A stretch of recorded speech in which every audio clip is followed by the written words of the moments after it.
मासूम निर्दोष बेगुनाह दीपू, जिसकी दहशतगर्दों ने गोली मारकर कर दी थी श्रीनगर में हत्या। कोठी देखो, एक अख बनी तो खर्चा कौन करगा, से कौन पालगा। मैं दिहाड़ी लगनी, उनी दिहाड़ी लगनी, ये बच्चे दिहाड़ी थोड़े लाई सकते हैं।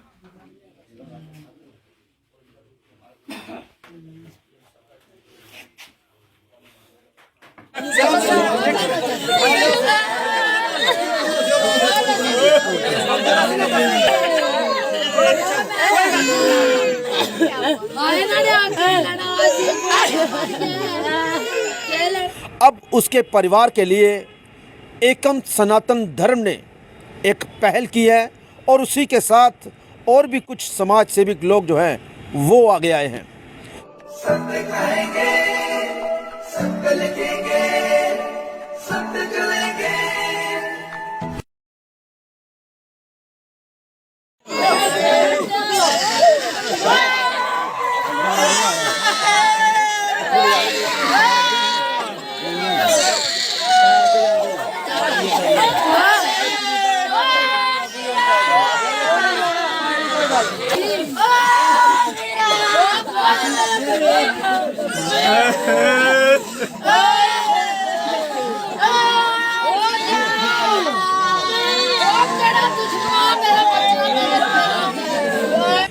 दैनिक स्टेट समाचार में आप सभी का स्वागत है। मैं हूं अरुण शर्मा।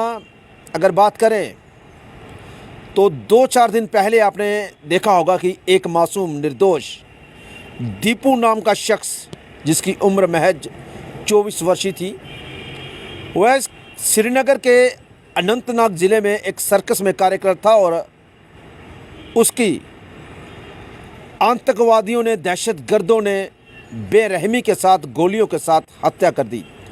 परिवार जो है वो काफ़ी सदमे में है। पिता दीपू के कानों से सुन नहीं पाते और उम्र दराज है। बड़े भाई की बात करें तो आंखों से वह देख नहीं पाते, शादीशुदा हैं, 2 बच्चे हैं, एक बेटी और एक बेटा। माँ भी लाचार है, बुढ़ापा है और इसी के साथ दीपू की पत्नी जो एक बच्चे को जन्म देने वाली है, गर्भवती है। और ये दुखों का पहाड़ जो है वो दीपू के परिवार वालों को जो सदमा देख के गया है, इसकी भरपाई तो खैर कोई पूरी नहीं कर सकता, लेकिन अगर इस परिवार की मदद की जाए तो शायद ये परिवार जो है थोड़ा बहुत संभल जाएगा और अगली ज़िंदगी जो है वो जीने लगेगा। इसी कड़ी को आगे बढ़ाते हुए एकम सनातन धर्म ने पहल की है और उनके जो सदस्य हैं राजेंद्र शर्मा, वह उनके घर पहुंचे, दीपू के परिवार वालों से मिले और अपनी सहानुभूति जो थी वो जताई और इसी के साथ उन्होंने उनके परिवार को जो आर्थिक मदद वह दे सकते थे वह देने का एक प्रयत्न किया है, एक पहल की है।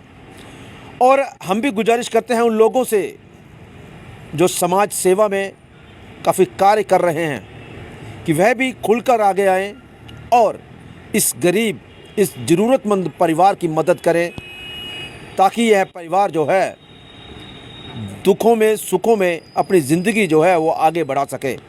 दीपू की भरपाई तो नहीं हो सकती, लेकिन अगर कुछ ना कुछ इस परिवार को मिले तो शायद ये परिवार जो है वह अपना गुजारा कर सके। तो आइए दिखाते हैं ये रिपोर्ट कि किस तरह से राजेंद्र शर्मा उनके घर पहुंचे और क्या कहते हैं वह इनके घर में पहुंचकर। देखिए, आज एकम सनातन भारत पार्टी की तरफ से मैं राजेंद्र शर्मा और सुरेश जी हमारे सीनियर नेता, और हमारे साथ कुछ एनजीओज़ हैं, कर्म करते चलो, प्रयास एक नई दिशा, पवन सिंह जी जो चलाते हैं, और विकास जी कर्म करते चलो चलाते हैं। तो हमारा ये प्रयास है कि एक परिवार जो दीपू की सिलेक्टिव किलिंग हुई है कश्मीर के अंदर, तो उसको लेके आज उस परिवार से हम मिलने आए थे।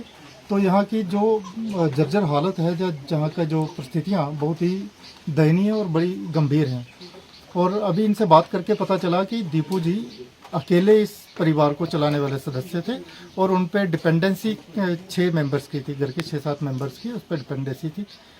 और उनके पिताजी को आंखों से दिखाई नहीं देता है और कानों से सुनाई नहीं देता है।